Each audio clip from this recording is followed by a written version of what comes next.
Whether thou art a ghost that hath come from the earth, or a phantom of night that hath no hollow, or one that lieth dead in the desert, or a ghost unburied, or a demon, or a ghoul, whatever thou be until thou art removed, thou shalt find here no water to drink. Thou shalt not stretch forth thy hand to our own.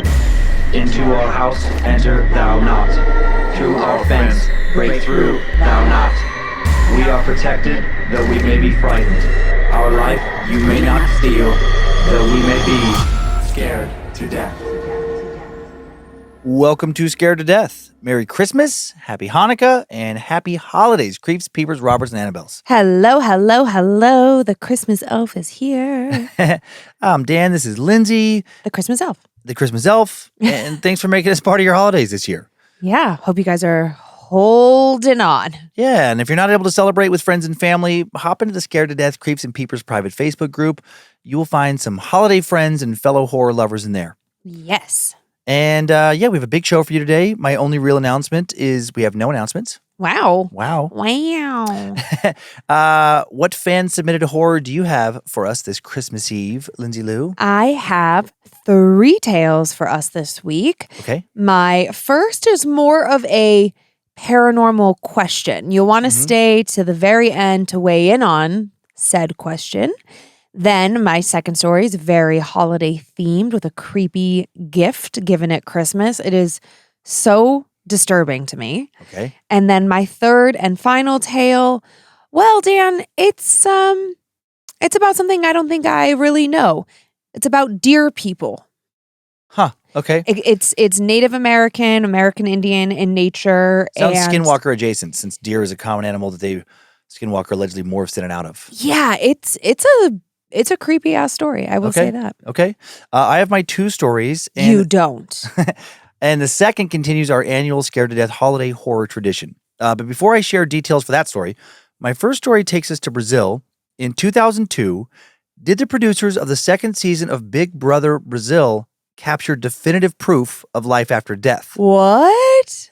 It's not a scary story, but it is a very, very wild, cool, and interesting example of what seems to be a very intense paranormal moment caught on film. No way. Yeah, I've been thinking about this one a lot. Oh, I can't wait to ask old Rick Dog because she loves Big Brother. I bet she's seen this. Oh, funny. Well, I mean, maybe this is. I don't know that she's watching international versions of the show. Well, if it's dubbed into English, Yeah, she maybe. probably is. She's a huge fan. Then for my second story, I'll read an early example of British horror fiction, as I've done here each and every holiday season. Again, for those who haven't heard, or it's been a while, it's been since last year, we owe much of our modern fascination here in the West with ghost stories and horror stories, just in general, to shortly before, during, and shortly after the UK's Victorian era, which lasted from 1837 to 1901, back when the primary season for telling ghost stories was not Halloween, but was instead Christmas.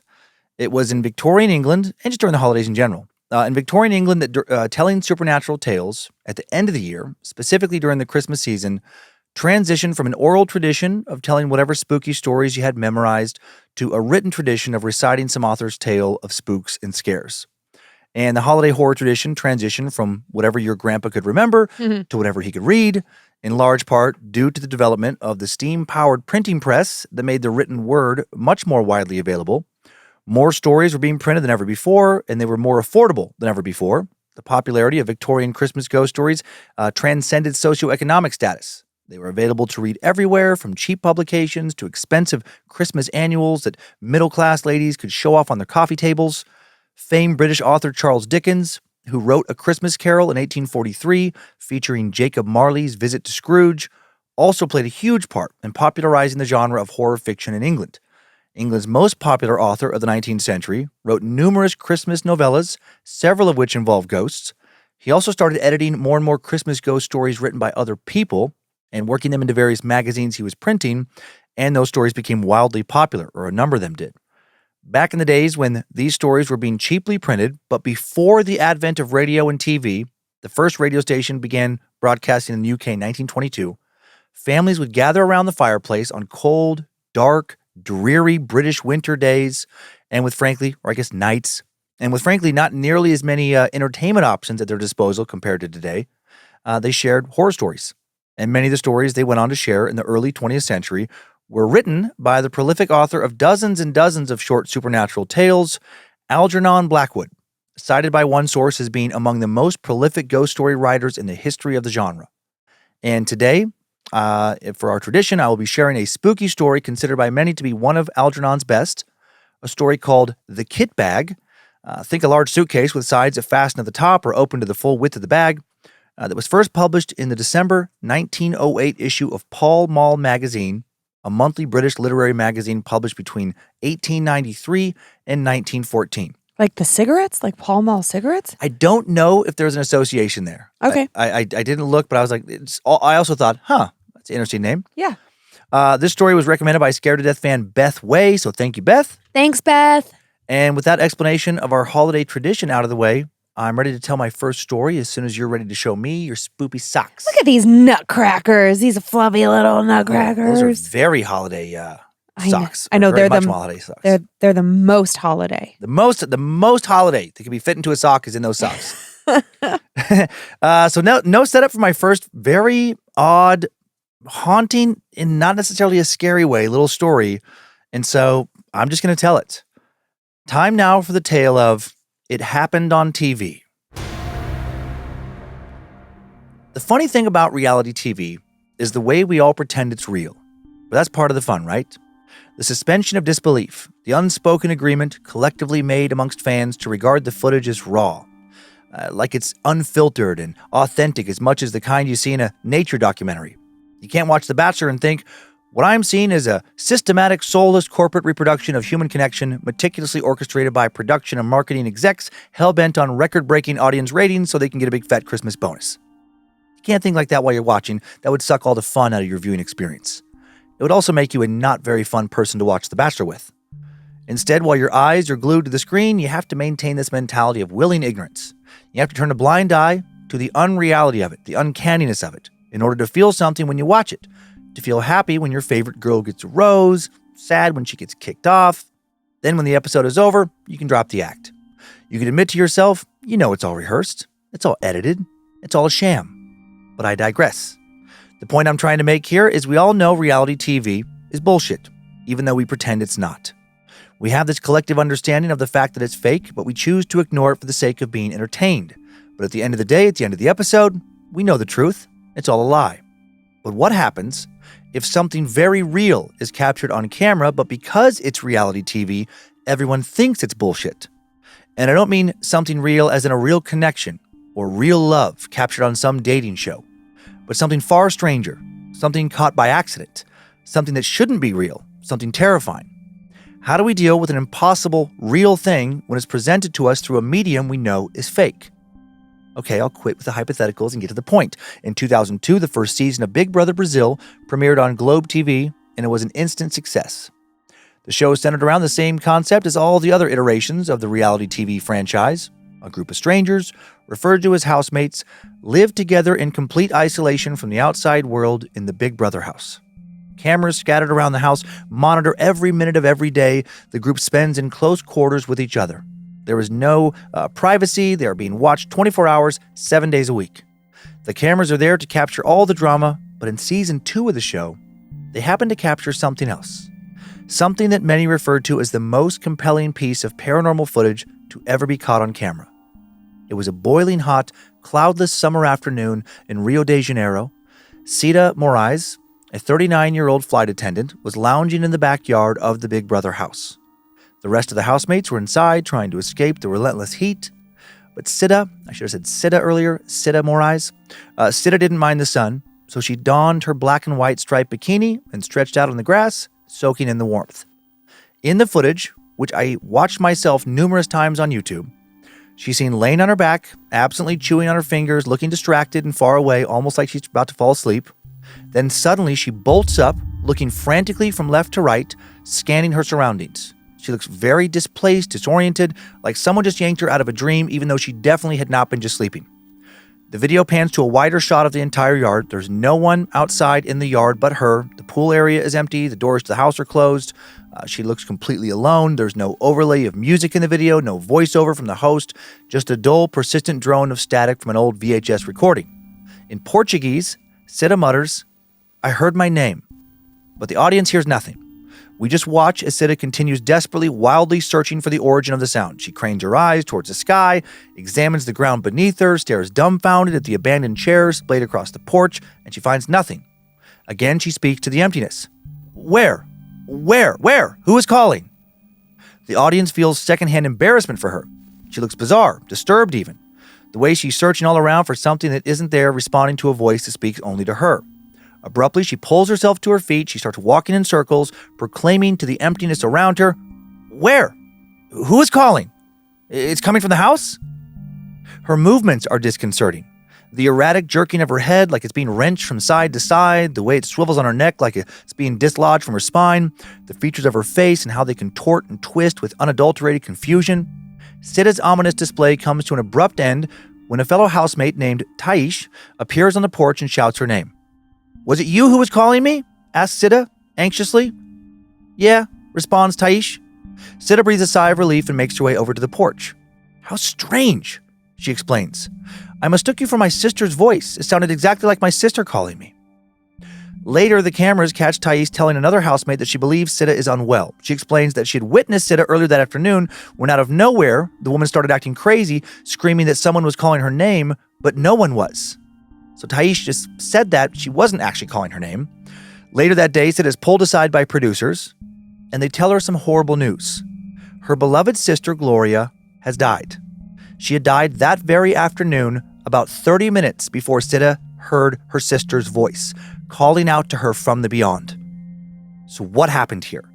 Was this all bullshit like so much of the rest of reality TV, just an elaborate scheme orchestrated by producers to drive up ratings? Or is this incredible evidence of the paranormal undeniably captured on reality TV film footage of otherworldly phenomena, of a woman calling out to her sister from beyond the grave shortly after she's died? I don't know why, but that gives me chills all over. When you watch the footage, it will give you chills again. Because obviously I worked in reality TV for a while and worked with a lot of people who worked in the early, first days of reality TV when the format was very different, when you would just record everything. You'd have cameras running for months and months, like the OC and like Big Brother. And then these editors would build these narratives, after everything had been recorded, they build the episodes as they call it in post and put it together and everything. And, one like a big rule in reality TV when you're producing is remember that these people can't act to save their lives. So when you are coming up, things changed after the early days of just recording everything. And then it became, okay, let's give an outline, essentially, for the producers to go out in the field and be like, hey, you're going to be at this car wash. Your car is going to be messed up. You're going to be real mad about it. And they might have some things they wouldn't tell them. They'd honestly surprise them and capture the reactions on film. But it was all pre-planned by producers. And you knew, don't create a situation where to make the scene work, they have to cry. They have to genuinely be upset. It has to be really light. They can maybe act surprised in a fake way, but they can't do much more than that because they are not actors. Like they're always telling you, every showrunner I worked for, they're not actors. Yeah. Don't get ahead of yourself. Don't try and write your novel. Yeah. All that, keep it simple. And I say all that because when you watch this footage and you see her in other clips, if you watched, just look at other clips of the show and you see her doing interviews about it, Sita, she was a flight attendant. She's not an actress. Yeah. She never went on to do anything after this in the acting world. That scene stands out as being unlike any other situation she was ever in. Unlike, it reads to me extremely genuine because she looks fucking nuts. Yeah. She's laying there out in the yard, sunbathing, and she clearly hears something that upsets her, disturbs her. Like, what the fuck? And, she thinks it's her sister's voice very clearly. And there was interviews later where she thought maybe her sister had come to the house as a surprise. Like the producers would do that. And so she's excited to go see her. Yeah. And then after she found out, obviously she breaks down and sobs. She's consoled. She's still in the house when she hears this. And then these shows, they'll do interviews after the whole show is over, these post-show interviews. And she's doing one and you don't get the feeling that she wants any attention about this. It's like she seems upset to talk about it still. And she doesn't say oh my God, she doesn't go on to have a career in the paranormal. None like that. She just she's like, I don't know what it means. She's like, read it however you want, but what she said actually later, she goes, my sister and I were extremely close. Mm-hmm. And I think sometimes when some people share a bond as strong as we did, Mm-hmm. that when one of the people dies, Yeah. like you feel it. And she's like, I don't know what it means, but I heard her. I heard her after she died. Are there pictures to go along with this? Yeah. So there's just pictures. I mean, You're so impassioned about this. I can tell that it really, really got to you. let me just, what is it doing here? Okay. Every once in a while, it's so funny. The way I just slide to show Lindsay my pictures is this little trackpad. And 1 out of like 10, 15 weeks, it'll just be like, nope, not moving to the next picture. So that's just her, just a photo of her. And then here, I just did some screenshots of the video. Okay. And that's just like her face. That's right after she pops up and she's like, what is happening? She's looking all over the place. And, there's just a series of, in this sequence here, she's just like frantically whipping her head around, like as you would if you heard somebody in a place you didn't expect to hear them. Yeah. And you're trying to find them. And it goes on for probably, 30, 45 seconds of her frantically looking around for her sister. Uh-huh. And then there's, there's not really like photos. There's just like videos. I could have taken more things of what I'm talking about here, like more screenshots. And then, the producers come and tell her, and then she breaks down. Yeah. And where can you find this video? And you can just find it on YouTube. Because you said you couldn't include it here because it was... I didn't include it here because it's in Portuguese. Uh-huh. And it takes a long time to unfold. Uh-huh. So it's pointless to show this video. Gotcha. Yeah. And even if I'd have to provide so much context. Right. As I'm doing now in a post, that it would be a novel followed by video that you could just easily just go find on YouTube. Okay. All right. Well, off you guys go. I also have not seen it, so I'm a little bit in the dark about how creepy this is. Yeah. And it's you're not going to see anything that I didn't tell you. I just think it's fucking incredible. Yeah. Where it's like the way these shows work, the cameras are everywhere in this type of reality show. Uh-huh. She clearly, it adds nothing to the show. And, like it didn't even get a lot of buzz, because it's a reality show and stuff. It didn't to me, I don't know. I cannot figure out for the life of me why the producers would ever try to milk the death of her sister and like basically like, hey, your sister just died. Yeah. So go like lay and act natural in the lawn there and just, just be cool. And then all of a sudden be frantic and then cry when you find it. Like that's so fucked up. Mm-hmm, I don't buy that for a second. And then I thought like, okay, well, what if one of the producers, they just found out that her sister died and then they're a soulless piece of shit. Yeah. And they're like, ooh, I got an idea. Before we tell her that her sister's dead, let's play a joke on her. Let's mimic her sister's voice in the yard and fuck with her. Yeah. That, even if they tried to do that, she probably would that's not my sister. Mm-hmm. Mm-hmm. So I don't know, kind of like the Teresita Basa, I don't know how you rationalize this other than we just captured a paranormal moment on film. Okay, well, I'm excited to watch this clip. Yeah. Okay, you ready to hear my old British ghost story now? I sure am. It's not as long as many I've told in the past. Oh, thank you, Jesus. And spookier than most as well, I feel. Okay, so here is my old story from 1908. Mm-hmm. One that scared a lot of people back in England shortly after the dawn of the 20th century. Let's see if that horror holds up. Time now for the tale of the kitbag by Algernon Blackwood.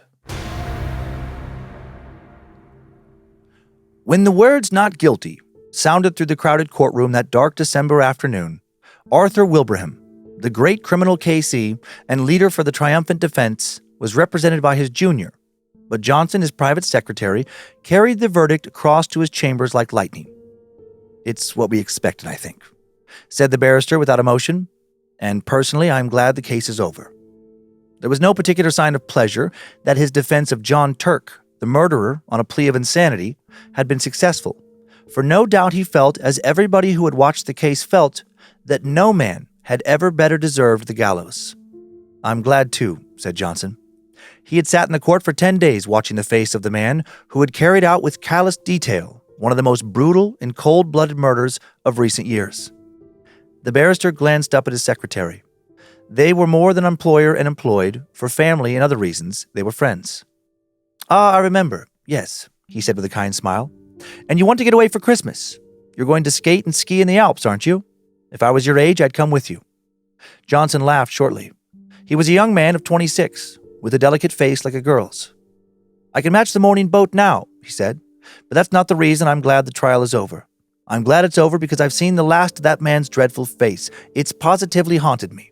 Bat-white skin, with the black hair brushed low over the forehead, is a thing I shall never forget. And the description of the way the dismembered body was crammed and packed with lime into that—" "Don't dwell on it, my dear fellow," interrupted the other, looking at him curiously out of his keen eyes. "Don't think about it. Such pictures have a trick of coming back when one least wants them." He paused a moment. "Now go," he added presently, "and enjoy your holiday. I shall want all your energy for my parliamentary work when you get back. And don't break your neck skiing." Johnson shook hands and took his leave. At the door, he turned suddenly. "I knew there was something I wanted to ask you," he said. "Would you mind lending me one of your kit bags? It's too late to get one tonight, and I leave in the morning before the shops are open." "Of course. I'll send Henry over with it to your rooms. You shall have it the moment I get home." "I promise to take great care of it," said Johnson gratefully, delighted to think that within 30 hours he would be nearing the brilliant sunshine of the high Alps in winter. The thought of that criminal court was like an evil dream in his mind. He dined at his club and went on to Bloomsbury, where he occupied the top floor in one of those old gaunt houses in which the rooms are large and lofty. The floor below his own was vacant and unfurnished, and below that were other lodgers whom he did not know. It was cheerless, and he looked forward heartily to a change. The night was even more cheerless. It was miserable, and few people were about. A cold, sleety rain was driving down the streets before the keenest east wind he had ever felt. It howled dismally among the big, gloomy houses of the great squares, and when he reached his rooms he heard it whistling and shouting over the world of black roofs beyond his windows. In the hall he met his landlady, shading a candle from the draughts with her thin hand. "Is come by a man from Mr. Wilbraham, sir." She pointed to what was evidently the kit bag, and Johnson thanked her and took it upstairs with him. "I shall be going abroad in the morning for 10 days, Mrs. Monks," he said. "I'll leave an address for letters." "And I hope you'll have a Merry Christmas, sir," she said in a raucous, wheezy voice that suggested spirits, "and better weather than this." "I hope so too," replied her lodger, shuddering a little as the wind went roaring down the street outside. When he got upstairs, he heard the sleet volleying against the window panes. He put his kettle on to make a cup of hot coffee, and then set about putting a few things in order for his absence. "And now I must pack, such as my packing is," he laughed to himself, and set to work at once. He liked the packing, for it brought the snow-covered mountains so vividly before him, and made him forget the unpleasant scenes of the past 10 days. Besides, it was not elaborate in nature. His friend had lent him the very thing, a stout canvas kit bag, sack-shaped with holes round the neck for the brass bar and padlock. It was a bit shapeless, true, and not much to look at, but its capacity was unlimited, and there was no need to pack carefully. He shoved in his waterproof coat, his fur cap and gloves, his skates and climbing boots, his sweaters, snow boots and ear caps, and then on the top of these he piled his woolen shirts and underwear, his thick socks and knickerbockers. The dress suit came next, in case the hotel people dressed for dinner, and then, thinking of the best way to pack his white shirts, he paused a moment to reflect. "That's the worst of these kit bags," he mused vaguely, standing in the center of the sitting room, where he had come to fetch some string. It was after 10 o'clock. A furious gust of wind rattled the windows as though to hurry him up, and he thought with pity of the poor Londoners whose Christmas would be spent in such a climate, whilst he was skimming over snowy slopes in bright sunshine, and dancing in the evening with rosy-cheeked girls. Ah, that reminded him. He must put in his dancing pumps and evening socks. He crossed over from his sitting room to the cupboard on the landing where he kept his linen. And as he did so, he heard someone coming softly up the stairs. He stood still a moment on the landing to listen. It was Mrs. Monk's step, he thought. She must be coming up with the last post. But when the steps ceased suddenly and he heard no more, they were at least 2 flights down, and he came to the conclusion that they were too heavy to be those of his bilbulous landlady. No doubt they belonged to a late lodger and had mistaken his floor, who had mistaken his floor. He went into his bedroom and packed his pumps and dress shirts as best he could. The kit bag by this time was 2/3 full and stood upright on its own base like a sack of flour. For the first time he noticed that it was old and dirty, the canvas faded and worn, and that it had obviously been subjected to rather rough treatment. It was not a very nice bag to have sent him, certainly not a new one, or one that his chief valued. He gave the matter a passing thought and went on with his packing. Once or twice, however, he caught himself wondering who it could have been wandering down below. for Mrs. Monks had not come up with letters, and the floor was empty and unfurnished. From time to time, moreover, he was almost certain he heard a soft tread of someone padding about over the bare boards, cautiously, stealthily, as silently as possible, and further that the sounds had been lately coming distinctly near. For the first time in his life, he began to feel a little creepy. Then, as though to emphasize this feeling, an odd thing happened. As he left the bedroom, having just packed his recalcitrant white shirts, he noticed that the top of the kitbag lopped over towards him with an extraordinary resemblance to a human face. The canvas fell into a fold like a nose and forehead, and the brass rings for the padlock just filled the position of the eyes. A shadow, or was it a travel stain? For he could not tell exactly, looked like hair. It gave him rather a turn, for it was so absurdly, so outrageously like the face of John Turk, the murderer.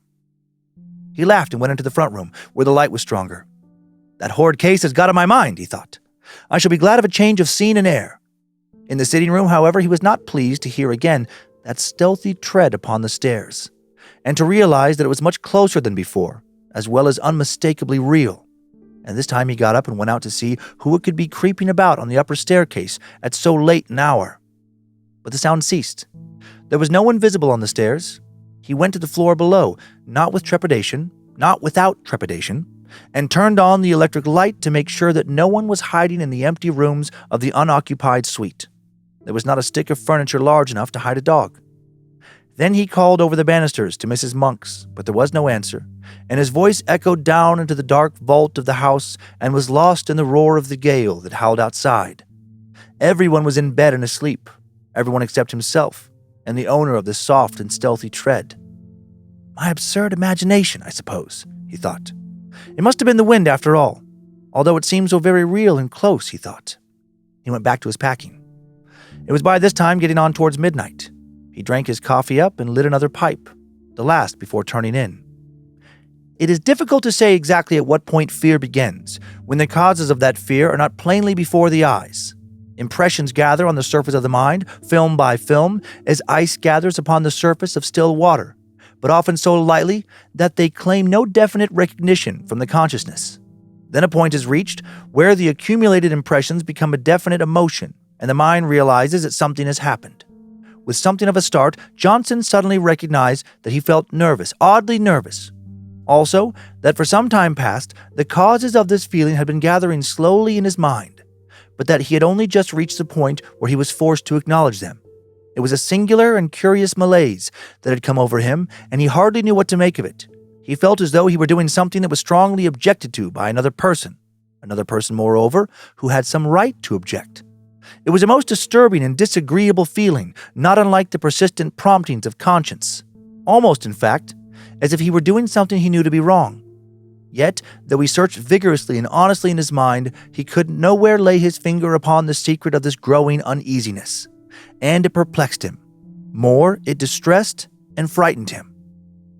Pure nerves, I suppose, he said aloud with a forced laugh. Mountain air will cure that. Ah, he added, still speaking to himself. And that reminds me, my snow glasses. He was standing by the door of the bedroom during this brief soliloquy, and as he passed quickly towards the sitting room to fetch them from the cupboard, he saw out of the corner of his eye the indistinct outline of a figure standing on the stairs, a few feet from the top. It was someone in a stooping position, with one hand on the banisters and the face peering up towards the landing. And at that same moment he heard a shuffling footstep. The person who had been creeping about below all this time had at last come up to his own floor. Who in the world could it be? And what in the name of heaven did he want? Johnson caught his breath sharply and stood stock still. Then after a few seconds' hesitation, he found his courage and turned to investigate. The stairs, he saw to his utter amazement, were empty. There was no one. He felt a series of cold shivers run over him, and something about the muscles of his legs gave a little and grew weak. For the space of several minutes, he peered steadily into the shadows that congregated about the top of the staircase where he had seen the figure, and then he walked fast, almost ran in fact, into the light of the front room. But hardly had he passed inside the doorway when he heard someone come up the stairs behind him with a quick bound and go swiftly into his bedroom. It was a heavy, but at the same time a stealthy footstep, the tread of somebody who did not wish to be seen. And it was at this precise moment that the nervousness he had hitherto experienced leaped the boundary line and entered the state of fear, almost of acute, unreasoning fear. Before it turned into terror, there was a further boundary to cross, and beyond that again lay the region of pure horror. Johnson's position was an unenviable one. "By Jove, there was someone on the stairs then," he muttered, his flesh crawling all over, "and whoever it was has now gone into my bedroom." His delicate pale face turned absolutely white, and for some minutes he hardly knew what to think or do. Then he realized intuitively that delay only set a premium upon fear, and he crossed the landing boldly and went straight into the other room where a few seconds before the steps had disappeared. "Who's there? Is that you, Mrs. Monks?" he called aloud as he went, and he heard the first half of his words echo down the empty stairs, while the second half fell dead against the curtains in a room that apparently held no other human figure than his own. "Who's there?" he called again, in a voice unnecessarily loud, and that only just held firm. "What do you want here?" The curtain swayed very slightly, and as he saw it, his heart felt as if it almost missed a beat, yet he dashed forward and drew them aside with a rush. A window, streaming with rain, was all that met his gaze. He continued his search, but in vain. The cupboards held nothing but rows of clothes, hanging motionless, and under the bed there was no sign of anyone hiding. He stepped backwards into the middle of the room, and as he did so, something all but tripped him up. Turning with a sudden spring of alarm, he saw the kitbag. Odd, he thought. That's not where I left it. A few moments before, it had surely been on his right, between the bed and the bath. He did not remember having moved it. It was very curious. What in the world was the matter with everything? Were all his senses gone queer?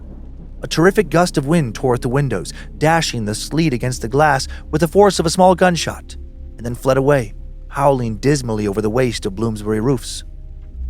"There's no one here at any rate, that's quite clear," he exclaimed aloud. Yet at the time he uttered them, he knew perfectly well that his words were not true, and that he did not believe them himself. He felt exactly as though someone was hiding close about him, watching all his movements, trying to hinder his packing in some way. "And two of my senses," he added, keeping up the pretense, "have played me the most absurd tricks. The steps I heard and the figure I saw were both entirely imaginary." He went back to the front room, poked the fire into a blaze, and sat down before it to think. What impressed him more than anything else was the fact that the kitbag was no longer where he had left it. It had been dragged nearer to the door. What happened afterwards that night happened, of course, to a man already excited by fear, and was perceived by a man that had not the full and proper control, therefore, of the senses. Outwardly, Johnson remained calm and master of himself to the end, pretending to the very last that everything he witnessed had a natural explanation, or was merely delusions of his tired nerves. But inwardly, in his very heart, he knew all along that someone had been hiding downstairs in the empty suite when he came in, that this person had waited for his opportunity and then stealthily made his way up to the bedroom, and that all he saw and heard afterwards, from the moving of the kitbag to the other things the story has to tell, were caused directly by the presence of this invisible person. And it was here, just when he most desired to keep his mind and thoughts controlled, that the vivid pictures received day after day upon the mental plates exposed in the old courtroom of the Old Bailey came strongly to light and developed themselves in the dark room of his inner vision. Unpleasant, haunting memories have a way of coming to life again just when the mind least desires them, in the silent watches of the night, on sleepless pillows, during the lonely hours spent by sick and dying beds. And so now, in the same way, Johnson saw nothing but the dreadful face of John Turk, the murderer, lowering at him from every corner of his mental field of vision, the white skin, the evil eyes, and the fringe of black hair low over the forehead. All the pictures of those 10 days in court crowded back into his mind, unbidden and very vivid. "This is all rubbish and nerves," he exclaimed at length, springing with sudden energy from his chair. "I shall finish my packing and go to bed. I'm overwrought, overtired. No doubt at this rate I shall hear steps and things all night." But his face was deadly white all the same. He snatched up his field glasses and walked across to the bedroom, humming a music hall song as he went, a trifle too loud to be natural. And the instant he crossed the threshold and stood within the room, something turned cold about his heart, and he felt that every hair on his head stood up. The kitbag lay close in front of him, several feet nearer to the door than he had left it, and just over its crumpled top he saw a head and face slowly sinking down out of sight, as though someone were crouching behind it to hide. and at the same moment, a sound like a long-drawn sigh was distinctly audible in the still air about him, between the gusts of the storm outside. Johnson had more courage and willpower than the girlish indecision of his face indicated. But at first such a wave of terror came over him that for some seconds he could do nothing but stand and stare. A violent trembling ran down his back and legs, and he was conscious of a foolish, almost a hysterical impulse to scream aloud. That sigh seemed in his very ear, and the air still quivered with it. It was unmistakably a human sigh. "Who's there?" he said at length, finding his voice. But thought he meant to speak with loud decision, the tones came out instead in a faint whisper, for he had partly lost the control of his tongue and lips. He stepped forward so that he could see all round and over the kit bag. Of course there was nothing there, nothing but the faded carpet and the bulging canvas sides. He put out his hands and threw open the mouth of the sack where it had fallen over, being only 3 parts full, and then he saw for the first time that round the inside, some 6 inches from the top, there ran a broad smear of dull crimson. It was an old and faded bloodstain. He uttered a scream and drew back his hands as if they had been burnt. At the same moment, the kit bag gave a faint but unmistakable lurch forward towards the door. Johnson collapsed backwards, searching with his hands for the support of something solid, and the door, being further behind him than he realized, received his weight just in time to prevent his falling, and shut with a resounding bang. At the same moment, the swinging of his left arm accidentally touched the electric switch, and the light in the room went out. It was an awkward and disagreeable predicament, and if Johnson had not been possessed of real pluck, he might have done all manner of foolish things. As it was, however, he pulled himself together and groped furiously for the little brass knob to turn the light on again. But the rapid closing of the door had set the coats hanging on it a-swinging, and his fingers became entangled in a confusion of sleeves and pockets, so that it was some moments before he found the switch. And in those few moments of bewilderment and terror, 2 things happened that sent him beyond recall over the boundary into the region of genuine horror. He distinctly heard the kit bag shuffling heavily across the floor in jerks, and close in front of his face sounded once again the sigh of a human being. In his anguished efforts to find the brass button on the wall, he nearly scraped the nails from his fingers. But even then, in those frenzied moments of alarm, so swift and alert are the impressions of a man keyed up by a vivid emotion, he had time to realize that he dreaded the return of the light, and that it might be better for him to stay hidden in the merciful screen of darkness. It was but the impulse of a moment, however, and before he had time to act upon it, he had yielded automatically to the original desire, and the room was flooded again with light. But the second instinct had been right. It would have been better for him to have stayed in the shelter of the kind darkness, for there, close before him, bending over the half-packed kit bag, clear as life in the merciless glare of the electric light, stood the figure of John Turk, the murderer. Not 3 feet from him the man stood, the fringe of black hair marked plainly against the pallor of the forehead, the whole horrible presentment of the scoundrel, as vivid as he had seen him day after day in the Old Bailey, when he stood there in the dock, cynical and callous, under the very shadow of the gallows. In a flash, Johnson realized what it all meant.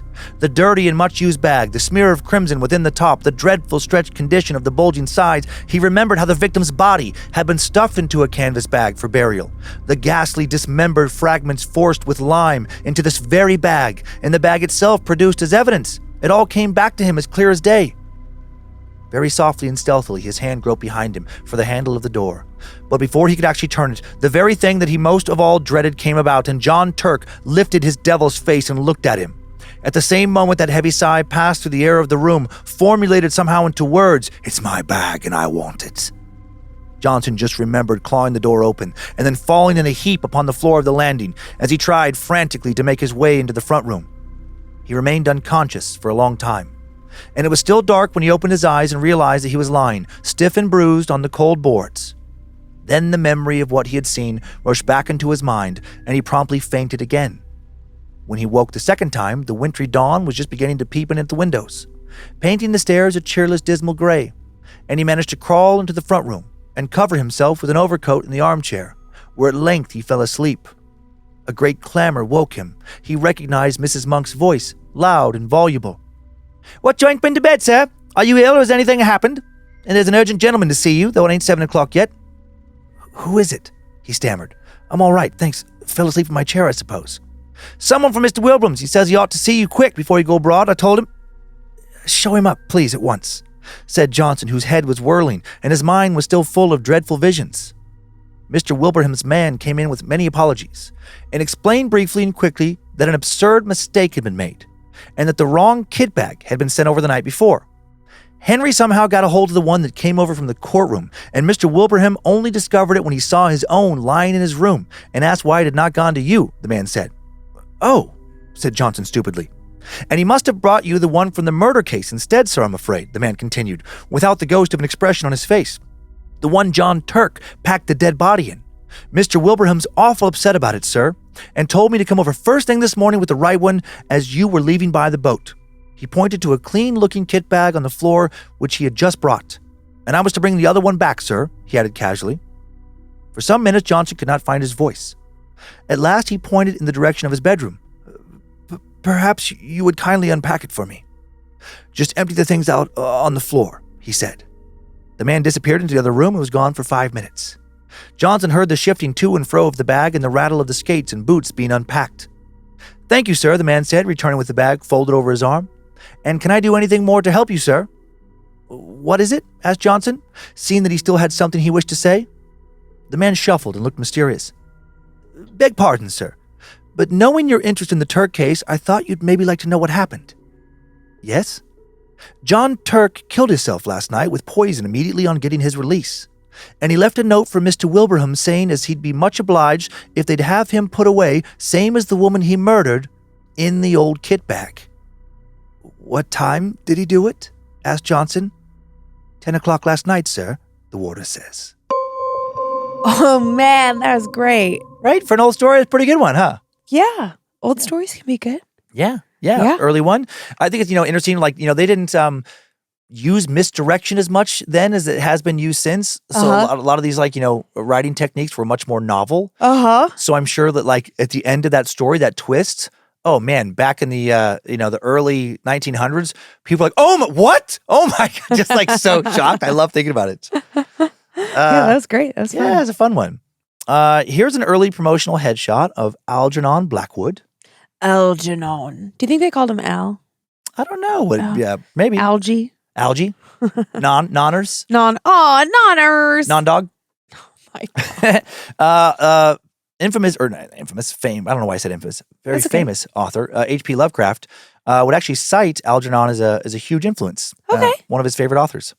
And then this is another photo of him from much later in life. He lived until the age of 82. Oh, man. The New York Book Review, where I believe this photo comes from, an article in that comes from, called him a master of the supernatural. Oh, cool. And then this is an illustration of the haunted kit bag. Oh, okay. That's not what I was thinking. Yeah, it's just what somebody put together. There's some fan fiction from fictionfanblog.wordpress.com. And finally, an engraving from 1814 called The Ghost, A Christmas Frolic, just illustrating this, 19th and early 20th century tradition of trying to scare the hell out of your family with ghost stories over the holidays. I can't find the name of whoever made this, but I just thought it was a cool old illustration. Yeah, it's great.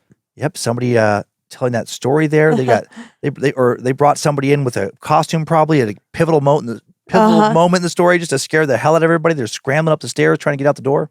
Fun. Yeah, fun. We should tell horror stories at Christmas this year.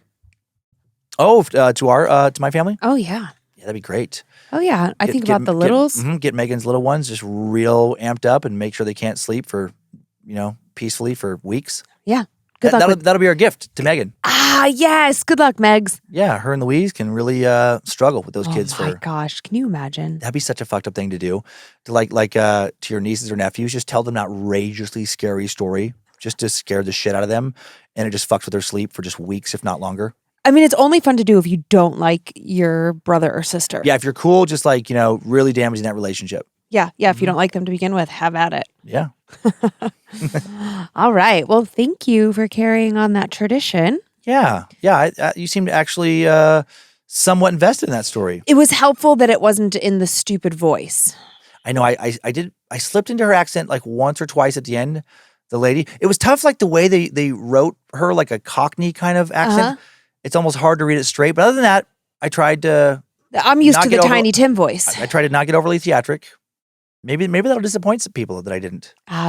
Probably. Maybe for the bonus episode, Christmas story. Oh, no. I should really ratchet up the theatrics. Oh, no. I didn't fall asleep. I didn't even nod off. No, you didn't. I was invested. What color Layla do we have this week? Lelo. Got a yellow Layla. Lelo. Surprised not like a red one. We don't red. have any Oh, green you know ones. what? That's true. I could do red.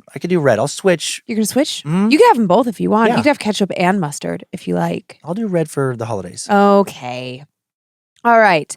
Well, just a reminder that I really want you to take this story and shove it? Exactly. Mhm. How did you know that's what I was going to say? No. I want you to really pay attention because at the end, I would like everyone to weigh in on this paranormal question. Okay. Hey, Dan and Lindsay. Hello. My name is Genevieve. Scared to death has been a lifesaver during Yes. my 1.5 hour commute. Anyway, I wanted to share my weird story involving me and my first spawn, Anya. You can use our names. I'm not worried about embarrassing her. I mean, that's basically my job as her mom, right? First off, I'm an atheist skeptic. I believe there are things in this world we don't understand, like multiverse type stuff. So whatever I passed on to my daughter, I may never fully grasp. Now, let's get into it. I'll try not to make this too long, but I do want to give some backstory. As a kid, I was terrified of the dark, and I never knew why, but I always felt watched. It was an irrational fear, but if I had to turn off the light, I'd stay up all night and drag myself to school the next day just to avoid sleeping in the dark. My mom used to say I was sensitive to energies and whatever ghosts may be out there. Because of this, I often didn't want to be home alone. When my mom worked, who was an RN, she had night shifts, I'd sometimes go to the hospital with her and sleep in the waiting room just to avoid being home alone. One night, while I was asleep in a very well-lit waiting room, I heard footsteps next to me. This wing of the hospital didn't get many visitors, so I peeked over my thin hospital sheet and I saw an old man in a hospital gown standing over me. Naturally, I freaked out and did what any normal 10-year-old girl would do. I used the sheet as a makeshift anti-scary shield. I didn't hear any footsteps after I hid under the sheet, and when I finally dared to look again, he was gone. I bolted down the long hallway to the nurse's station where my mom was and told her what I had seen. Concerned, she checked if any patients were missing, but none were unaccounted for. When she came back and I had calmed down a bit, she told me that I drew that kind of stuff to me. Not exactly what I wanted to hear. I was hoping she'd tell me that it was just a dream or that I was just crazy. Guess that's what therapy is for as an adult. But it definitely did reinforce my fear of being alone, especially in the dark. Fast forward to when I was 12. I was coming home from school, and as I walked into the house, I glanced down the long hallway that led to the bedrooms on one end and the living room at the other. I saw the back of a tall man in denim. I had much older brothers, so I figured one of them had stopped by. I ignored it, thinking nothing of it until I heard my name. Genevieve, it whispered, and I felt a burning sensation on my lower forearm. When I looked down, there was a huge red man-sized handprint on my arm. I spun around, realizing that my brother wasn't there anymore, and bolted to my mom's bedroom where she was sleeping after her night shift. I showed her the handprint and told her what had happened. She looked alarmed because no one had come over that afternoon. It took a few days for the red mark to fade. These two incidents are the ones that stuck with me the most. Now, our house wasn't old. It was built in the 1960s, and the creepiest thing about it was the green shag carpet and wood paneling. My family couldn't explain these events, so we just kept living there. Other weird things happened during my teenage years, like candles flying off my old box TV, lights popping whenever I walked underneath them, and street lights going out when I passed under them. Eventually, everyone just came to accept that this was normal around me. Fast forward to when I was 18. I stupidly got pregnant and had a weird dream at around 12 weeks. In the dream, I was bleeding. Lots of blood. I woke up in a cold sweat and even told my mom about it. That night, around 6 p.m., I miscarried. I was in the ER for over 12 hours and I almost needed a transfusion. I found out later it was a blighted ovum, but still, the experience was heartbreaking. But what does a rebellious 18-year-old do? Oh yeah, I got pregnant again. This time with Anya, and she made it to full term. I had to have a C-section because she didn't drop and the umbilical cord was wrapped around her neck like a million times. She was a tiny 5-pound, 13-ounce baby, but otherwise healthy. Oh, and she had colic. For the first 3 months, it was non-stop screaming. I did have sleep deprivation, but I knew I had had enough caffeine to stay sane. I started seeing things around her, little orbs of light crawling from her crib and to the door. It almost looked like sparklers tracing along the wall. I saw it happen at least 3 times. I made sure there were no shorted wires or anything, and I found nothing, no burn marks either. CD players would skip songs, light bulbs I just changed would go out. I mostly ignored everything and hoped Anya would stop crying one day. When Anya was about 4 months old and her colic had started easing, we decided to take her to a movie. Okay, don't hate me for taking a baby to a movie, you guys. I figured she'd sleep through it since she'd been doing so well. But soon enough, she started crying and the film began skipping. I'm assuming it was digital by then, but I'm not a film person. Eventually, the movie just turned off. I went to the kiosk to ask what was up, and they said this was the first time they'd heard of this happening. They reset it and started the movie again. Anya started crying, and then guess what? The movie went out again. It was the only theater and the only showing that had issues. They gave me a voucher for a free movie, which I used about a month later. But that same thing happened. Anya cried, and the movie skipped. After that, I didn't take her to another movie until she was at least 7. Fast forward to when she was about 10. She started insisting on sleeping with the lights on, even though by then I was okay with the lights off, or at least only a TV on. She told me she saw a lady in her closet and, quote, gremlins. I did what my mom should have done and told her she was just seeing things. But of course, it spooked me too. Since I was desensitized to it by then, we didn't move and dealt with the weird bumps in the night. I probably gaslighted her, telling her it was nothing. Now, Anya is 17, and lights will break when she turns them on. Street lamps go out when she walks underneath them, just like when I was a kid. As for me, I don't get those feelings anymore, and light bulbs are pretty safe around me. I'm not as scared of being alone, and the only residual gift I have now is knowing things. Random facts I shouldn't know just pop into my head. Maybe it's just my mommy sense. My son, who is 14, never had any weird things happen to him and is relatively normal for being a child of mine anyways. Last year, we had a tarot card reading, and the psychic told me Anya was given to this world to help heal it. So is this her inheritance? Did these things happen to me because she was with me all along? Thanks for looking at my story, and stay creepy.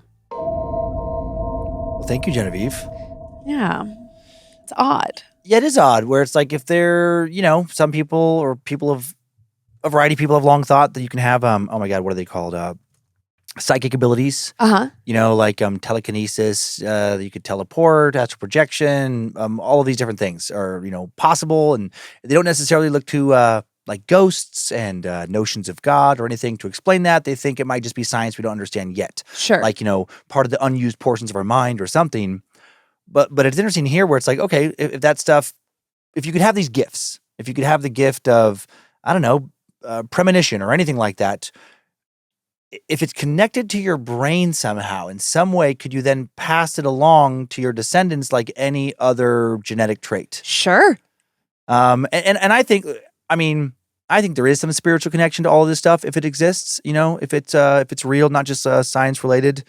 And that's interesting for me to think that you could pass along a spiritual gift of some kind, just like you could pass along eye color or hair color. Yeah, or a talent, right? Yeah. It's like athletic ability. Yeah, I was just about to say children of musicians. We just assume that they'll be able to sing or play or compose or what have you, right? Yeah, or at least greater odds that they'll be able to, totally. One would think. Yeah. So maybe if you, if your mom or your dad is extra sensitive to the paranormal, they could pass that on to you. Yeah. And not just in like a nurture way, but in like a nature way, perhaps. I agree. I agree. Yeah, I just thought it was an interesting kind of story, a different kind of gift to give this holiday season. And it sounds like Genevieve's mom, so Anya's grandma, also perhaps was a little spoopy because she was talking about Genevieve being sensitive to the other side. It sounded like she was clearly a believer. Yeah. So I'm I would like, say, did you have that too? Is it just going on down the line? Yeah, at the very least, Anya's grandma would be like supportive and maybe encourage her to explore those abilities. Mm-hmm. Definitely. Cool to have that Addams Family-esque like lineage. Yeah. Okay. Well, are you ready for a actual Christmas story? I am. All right, let's go. Hi, Dan. Hi, Lindsay. Hello. I want to share a story with you that still leaves me with eerie feelings every time I think about it. Before I get started, I want to give the warning that this is not a child-friendly story. The magic of Christmas is going to be discussed, and the kiddos don't need to know about the inner workings of Santa and his elves. Okay, now that it's just us adults, let's get started. I grew up in the time of Webkins, a wonderful time. For those of you that don't know, Webkins were stuffy animals that came with a tag and a code. With the code, you would log into the Webkins website, and the stuffy you purchased would also be an online animal that you would take care of. You would take care of the animal, but also decorate a house, play mini games, and collect items. This was a huge fad, and kids would want to collect as many different Webkins as they could. I was deep into this trend, collecting as many different ones as I could and adding them to my little online animal family. One year, as the holidays were approaching, I prepared my list for Santa. It consisted of one thing: Webkins. My family was not extremely poor, but definitely not wealthy either. I knew that for some families, Santa got them extravagant presents, but I also knew that he tended to go a little on the $25 or less side for my family. Because of this, I thought that my request for a Webkins stuffy was definitely going to be fulfilled. It was certainly not an item that was super expensive, and Santa could definitely get it to my house. Christmas morning came, and I ran downstairs to see the pile of presents around the tree, but I wasn't too interested in them. I wanted what was in the fireplace. After opening the doors, I could see the present in there was quite a bit larger than a Webkins should be. Maybe it's a box set of Webkins, I thought. Or maybe one that comes with accessories, like a special edition Santa Webkins. But I was sorely mistaken. When I opened the box, it was a doll. But not just a regular baby doll, a 1 foot, 6 inch tall porcelain doll that looked eerily familiar. My mom was looking at me with the largest smile on her face. Oh, wow. Don't you love it, honey? Santa got you a mini version of yourself. What an amazing present. If I was you, I would dream of having something like this. I was not happy. A porcelain doll? I didn't want this. I just wanted a Webkins. Where was the Webkins?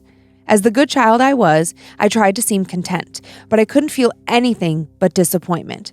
There was no Webkins to be found that day, just a silly lookalike doll. As time passed after Christmas, I kept the doll in my room behind all my old Webkins dolls. After a while, I really started to forget about it until my mom started to ask, "Honey, where's your doll? It's so lovely. I'm so sad to see you not playing with it all the time." I would tell her I was busy playing with other things, but she started bringing it up more and more. One night, a couple months after Christmas, I had a horrible nightmare. In my dream, I was lying in bed, and the doll started to move from behind the stuffies, slowly started making its way towards my bed. I was paralyzed, not able to scream or move. All I could think was that this was it. I was going to be killed by the doll Santa brought me. What an unfortunate way to go. The doll came closer to me, and I saw something shiny in its hand. A knife. As it got closer, it pulled back its arm and then pulled it forward quickly in a stabbing motion. I woke up. I ran into my parents' bedroom and slept there for the rest of the night. When I woke up in the morning, my mom asked why I had come to sleep with them. I told her about my dream and how real it felt. After explaining everything, I said, "Please, Mom, please, can we get rid of it? I can't sleep in this house anymore knowing it's still here." My mom was clearly heartbroken. She tried to convince me that it was just a bad dream. It had nothing to do with the doll in any real way, but I wouldn't budge. Eventually, she agreed to bring it to the Salvation Army later that day. I was so relieved.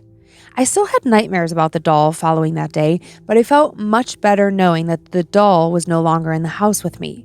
They were just dreams at that point, nothing to fear, but I definitely did continue to sleep with my head under the covers. Years passed and I grew up. I would think back to that Christmas, the sadness I felt for not getting what I asked for, and the very creepy lookalike doll that still occasionally haunted my dreams. I started getting ready to move out for college. I was going through old boxes and ensuring I was packing everything I would need. As I was looking through the back of my closet, I saw it, the porcelain lookalike doll. I froze. How was it here? How did it continue to be in this house when I was sure it had been given away? Looking into its eyes again so many years later gave me chills. I called out to my mom, "Mom! I just found that old porcelain doll that looks like me in the back of my closet. Do you know why it would be there?" "Oh, well, I never got rid of her, darling. How could I do that? She's so beautiful. She looks just like you. She should stay with you forever. Plus, I loved her so much. I think she was my favorite Christmas present you ever received." She picked up the doll and held it like a baby. "Ah, I miss when you were small like this, honey," she said, looking into the doll's glass eyes. Did the doll make my mom in love with it so that she wouldn't get rid of it? Did it transfix her when she saw it out shopping and make her change her mind on what to get me? Best, Juju. That's a weird story. It's so weird and it's so fucking creepy. Like dolls are just inherently creepy to begin with. I mean, I'm going to say, Juju, if you're listening, one of two things. You either had one of three things. You either had a really creepy doll growing up, or a really creepy mom, or a really creepy doll and a really creepy mom. Oh no! Oh no, Juju! Well, what happened to the mom? And where's the doll now? Yeah, where's the doll now? And if I'm like if I'm like a paranormal investigator and I'm looking into this case, I have to have a long talk with the mom, a long interview. Yeah. To determine, like, is mom just really unwell, unbalanced somehow? But Juju never says that. So that she doesn't indicate that in any way. No, but so it seems like that this purchase was atypical for her mom, not something she would normally do, and that's creepy. That's creepy. It's strange. If her mom was always buying her weird presents, or if her mom was always like trying to have make other things her baby, then clearly it's your mom. Needs to get some counseling. Juju, is your mom wishing you were still a baby? I just picture Juju's mom, just at home with a variety of dolls. Yeah. Just like they're her children now. Oh my God. Having like a lunch where she has all the dolls sitting around the table. Stop. There's this really, there's an episode of Sex and the City, which I will just Sex and the City is like background noise for me. I'll just if you're gone, I can just throw it on in the background. It doesn't distract me from what I'm doing because I've seen it 1,000 times. So it's just good filler. It's sort of like Golden Girls or Sure. Okay.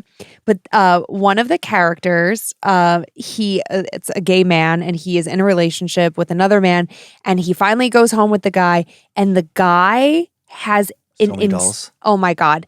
So many dolls. They cover the bed and everywhere. God. Oh my God. Stanford, the main character of he's best friends with Carrie. He just is kind of fuck it and starts to throw the dolls off the bed. He just really wants to have sex with his boyfriend.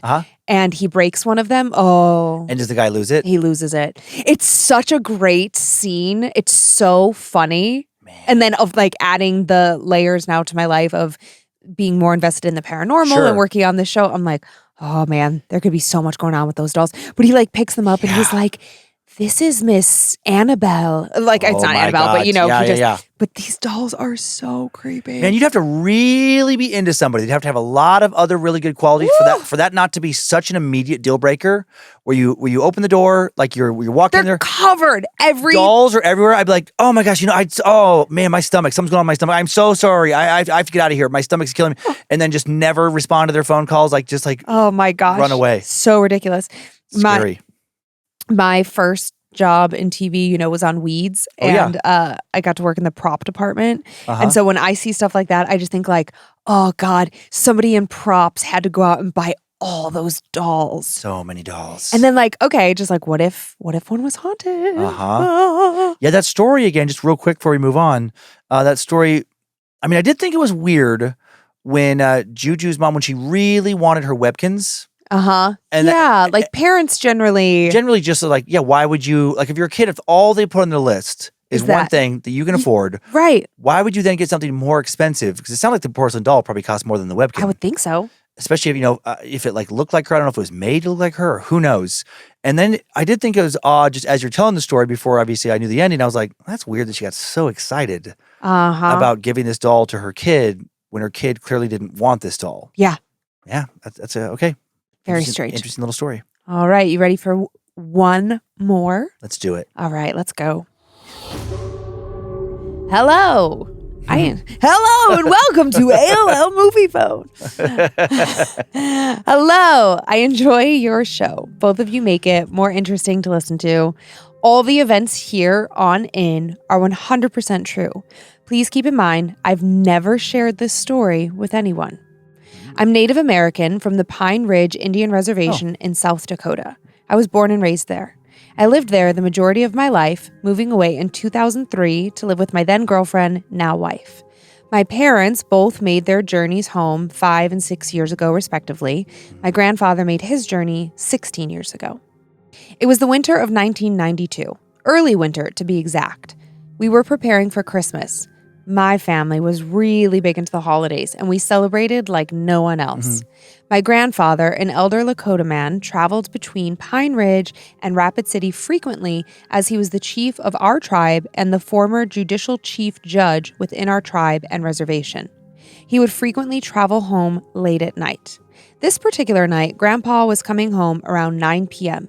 There was a heavy snow blizzard and very low visibility. As he was traveling south on the highway towards the reservation, he came upon an older lady walking. Grandpa pulled over and in our sacred tongue told her to get into the vehicle. She got in, but didn't say anything. She was wearing an old dress, a light jacket, and a handkerchief, not dressed for the weather at all, and she was clutching her purse tightly. As they started driving, my grandpa was speaking our language, trying to see who she was, who her family was, anything at all, so he knew where to drop her off. They were 13 miles outside of an area called Oglala, South Dakota, when she dropped her purse. She bent down, grabbing for it, not saying anything, but making a snarling type noise. Grandpa turned on the interior lights to help her see. As he looked over, 2 things stood out. 1, her purse was filled with deer poop, and 2, her legs were deer legs and hooves. Grandpa said he felt his spirit just about leave his body. Filled with fear, he shut the lights off and stared out the window, praying. The woman finally spoke. She told him his prayers wouldn't help him and that she now had to take him with her. She lunged over to the driver's side, jerking the wheel, causing them to hit the ditch hard and roll down the embankment. We, my parents, little sibling, and I, were also coming home from Rapid City when we came upon the scene of the accident. My mom immediately knew it was my grandpa. As my dad came to a complete stop, my mom was already out the door calling for my grandpa, hollering his name. My dad jumped into the ditch and started working his way over to my grandpa's car. As my dad approached the passenger side door, he noticed there were deer tracks moving away from the vehicle. When the ambulance and police arrived, my grandpa was loaded in and taken to the local hospital while the cops began the accident investigation. Using spotlights, they scanned near the river and saw a woman with huge eyes, but when they physically swept the area, they only found hoof prints, no sign of a woman. Fast forward a few months, April to be exact. April is my birth month, and my grandpa loved making sure I had the best day every year. But he was really sick, and he'd been sick, and he kept getting sick for no known reason, per the lab work and tests that had been done. My mom, dad, and the rest of the family decided they would take him to be healed the traditional way of my people. After being treated by the way of my people, they notified my family that they had removed a deer hair from my grandpa's chest and thus removed the mark on him made by the woman he had tried to help. He had been targeted by the spirits of the deer people. Immediately after, my grandpa began feeling much better and was back to his normal self. Eventually, he did pass away at a ripe old age, but not a moment sooner. Sincerely, Cody. Thank you, Cody. That doesn't sound like Skinwalker lore. That sounds like a different thing. I know, and I didn't want to say anything earlier because I didn't want to, derail, but yeah, strange, huh? Yeah, really quick while you have the notes open, just in case. Cody said that they scanned the area. Okay, so after his grandpa wrecks the car, and the police and everybody get there, they see deer tracks going away from the vehicle. But then also they scan the area. What is it, from a helicopter? They scanned it like from the air or something, and saw the old woman like down by the river. But then when they physically looked, they only found deer tracks. Yeah, using spotlights. So, probably just standing from the road with huge, powerful spotlights, just trying to take it all in. And then then they decided to sweep the area, so then they physically go down there. Gotcha. Okay, that makes sense to me. I've seen those police spotlights. Yeah. Okay, so they sweep down there. They see, like, catch the eyes of what they think is an old woman. And then when they don't say old woman, they just say woman. Oh, okay, woman. Okay. A woman with huge eyes. And then when they go down there, that's creepy. That's a creepy little detail. Because otherwise, I guess early on, Cody says that his grandfather says he picked up an old woman. So maybe, okay, that's where I got old in my head. I'm with you. But that's a creepy detail just to have the police part of it there. Because, okay, you take that one detail out, and you could think, okay, his grandpa, this Lakota chief, he's heard these stories, he's familiar with this lore. He gets into a random car accident, maybe like swerves to avoid a deer. Yeah. And then has a head injury, and then basically has like a weird dream where about what happened. But then when you take all the stuff his grandpa said, and then you add that detail of somebody else seeing this lady at the same area, and then deer tracks where the lady was, that really like ramps up the story for me. Yeah, and then for me, I mean, the nail in the coffin for me of a bizarre paranormal experience is the deer hair in his chest. Yeah. Because he's sick. And she even says, like, I have to take you with me. And she tries to kill him, and fuck. Isn't that wild? I don't know anything about the lore of the lore. Yeah. LORE, the lore of the deer people. I don't know anything. Me either. So if we have, I know that we do have Native American Indian listeners. Yeah. Is that a Lakota thing? I don't know. Other tribes? Yeah, because I have not heard that. And I know they're, like there's so many different tribes, and so many of them have such, wildly different lore. Yeah. It's hard to track it all down. Of course, when it's like unique to each tribe. So, so if any of our listeners are familiar with that or are Lakota, Cody, if you're this story, I think this was sent in like 2020 or 2022. Okay. So Cody, if you're still listening, love to just like have a little more insight. And when I learn about something new like this, I actually never look it up because I don't want to ruin the like. When I'm telling it on the show, I don't want to ruin it with too much information in my own head. Like, I think it affects the conversation that we have. Yeah, I could look it up now, but well, and what's not right this second. But what's interesting about a lot of like American Indian like tribal lore is, because the tribes kept most information before Europeans came over, it was an oral tradition. So they weren't writing books and tracking the info. Yeah, and then. A lot of it to this day still hasn't been, from my understanding, still hasn't necessarily been written. Like, not all of the old stories and not all of the ones that have been written down have had those books digitized. So there could be like so much horror lore out there that I just wouldn't be able to find, that our researchers wouldn't be able to find on the internet. So yeah, I definitely, like, if you are have that heritage from like any of the tribes, and there's like a story that it's okay to share. Yeah. That, you can't find online, we'd love to hear it. Absolutely. Absolutely. Yes. Yes. Yeah. And just, great stories. Thanks, everyone, for participating in our show. Thanks for making it a fun holiday episode. Whoop, whoop, whoop, whoop. We're a few weeks ahead of Christmas. Are you excited for Christmas? I am. We were just talking earlier today, just got a lot going on this month. What? Us? A lot going on? So sometimes I feel like a little overwhelmed. But I know that when I get to Christmas, I know I'll get my stuff done ahead of time. Yeah. I'll get to Christmas, and then I'm excited for this year because, like you and I have talked before, it probably will. There's a very good chance it'll be the last one. Yeah. On my side of the family, well, because like next year the kids will go to their moms for Christmas. We have your family to consider in the rotation, and then also Kyler is getting older and in college. Monroe will soon be in college, and then it just gets more complicated where they might meet somebody that might have their own traditions that they want to be a part of. Totally. My grandma's getting older, so this year she's going to live forever. So this year we're going to have my grandma Betty, my mom, my stepdad, Yeah, my sister. everyone's healthy and well. We can all be there. Yep, exactly. My sister and her oldest is almost in college. Yeah, he's the same age as Monroe. So when Yep. Monroe goes to college, he will go to college, and so it's It's possible. gonna get all scattered. Yeah, I know. It's It's gonna be a special one, I think. I think so.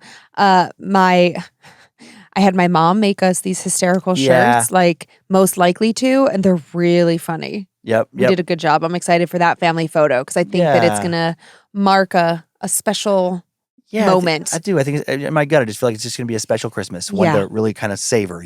When you're younger and a kid, I think it's easy. Just you probably have this long line of these kind of Christmases ahead of you. Yeah. Like I remember so many of the same kind of Christmas with the same family doing the same thing for so many years. And then it gets scattered, and then you get together sometimes, but you still think, we'll do it again in 3 years. And this one feels like I think this really might be the end of this kind of Christmas. Yeah, it's entirely plausible. Mm-hmm. Yeah, because this is what, 24? Yeah. 2024? So yeah, like the next Christmas we'll have the kids, quote unquote, guaranteed. It's 2026, and just who knows, we might do something with your family, it's like we got that to consider as well. And yeah, so many things. So whatever you're doing, however you celebrate the holidays, we hope that you are with people that you enjoy spending time with. Yeah. You are surrounded by loved ones in a warm, cozy space, eating a delicious meal, whatever that looks like for you. We are grateful for you, and we hope you have a beautiful holiday season. Yeah. And with that, would you like to thank some Annabelles? Yeah, you want me to go first or you? Sure, go right ahead. I would like to thank the following Annabelles for supporting us here. Tara, Haley Lopeman, Nicholas Hartman, Nikki Young, Cody Plummer, Austin Renicki. Guessing this one's made up one. Hego Waffle. Sure. Yeah. Mm-hmm. Hego my waffle? Hego my waffle. Yeah, it's kind of like an Eggo, but add an H in the front. Fair enough. Yeah. I would like to thank the following Annabelles as well for helping to make this holiday season bright. Abby Hart, Haley Box, Shane Thompson, Dylan Betts, Sean Connery. And obviously, it's the Sean Connery. The Sean Connery. Is he knighted or anything? Sir Connery. Sir Connery. Okay. Cruz Horner and Tony. And Tony. Beautiful. Is Sean, as you do the spoopy shout outs, I'm going to look and see if Sean Connery's even alive still. That's a good question. Just 2 quick spoopy shout outs this week. To Jess from Dylan. Thank you for being a kick-ass mother to our bundle of joy, Kenny. Being a new parent has shown a host of new struggles, but you are a kick-ass mom. To Reddy from Nikki Bear. I cannot wait to marry you, and I am so excited to meet our little sweet pea. Love you to the moon and back. Aww. I know they have a cute story. Nikki moved to Ohio. What's up?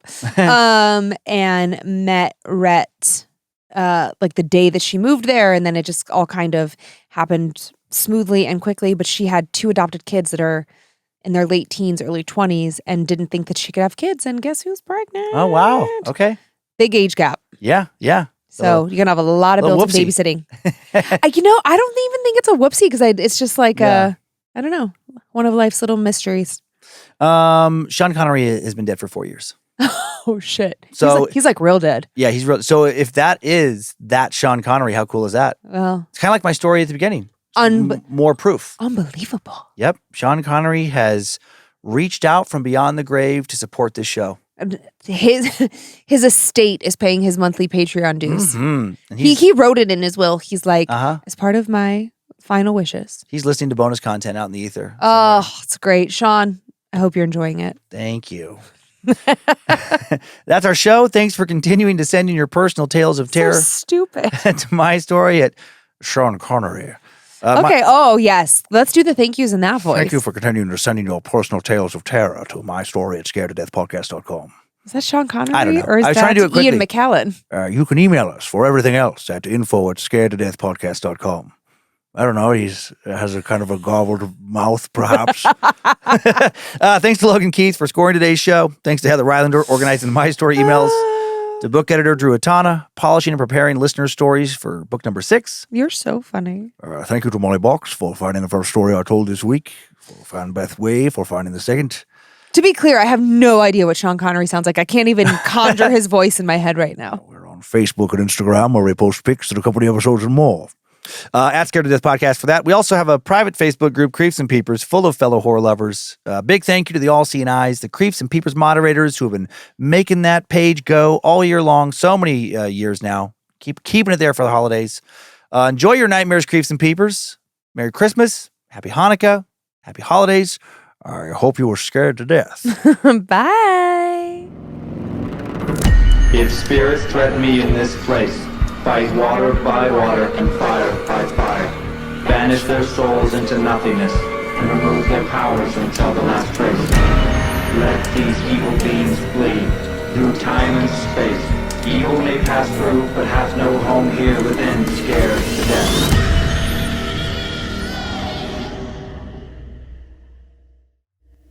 Mad Magic Productions. Maybe for the bonus episode, Christmas Story, Oh, no. I should really ratchet up the theatrics. Oh, no.